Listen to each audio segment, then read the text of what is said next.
tehdään tupla-arvostelu. Haaparannasta selvittiin eilen yöllä pois, joskus tultiin tuossa 12 maissa takaisin. Nyt on kylmässä.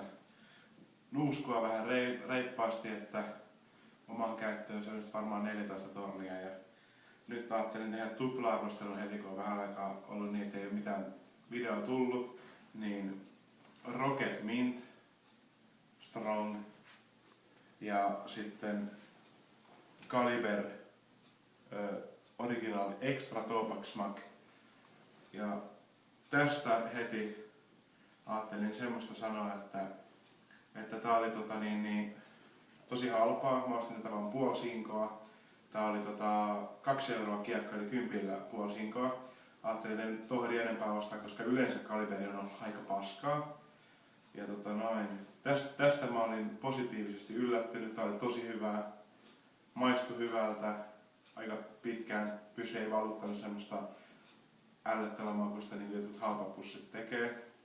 Ja tää tuoksu on tosi nuuskamainen. Oikein varmaan tulee joku tämmönen Groovin pussi mieleen. Tää on periaatteessa niin Groovin pussia, mutta 2 euroa kiekko. Elikkä maku hyvä.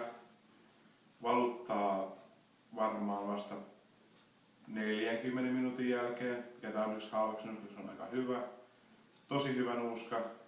Antaisin 4/5 tälle. Sitten pitkästä aikaa, jumalauta, Strong White Minttiä, Rokettia. Nyt ajattelin tästä tosiaan vähän maistaa, ehkä nuukastaa. Helvetin hyvän tuoksusta, semmoista oikein minttusaa. Ei ole mitenkään ällöttävän minttusaa tuoksu, vaan oikein miellyttävä. Ja no niin, pistetään sitten ottaakin yksi pussi. Tuossa. No.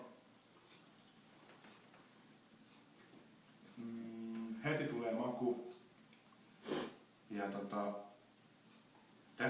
tästä tiedänkin tosin ennenkin, että valuttaa 40 minuutin jälkeen, maistuu tosi hyvälle, tarpeeksi paljon nikotiinia ja tosi halpa hinta.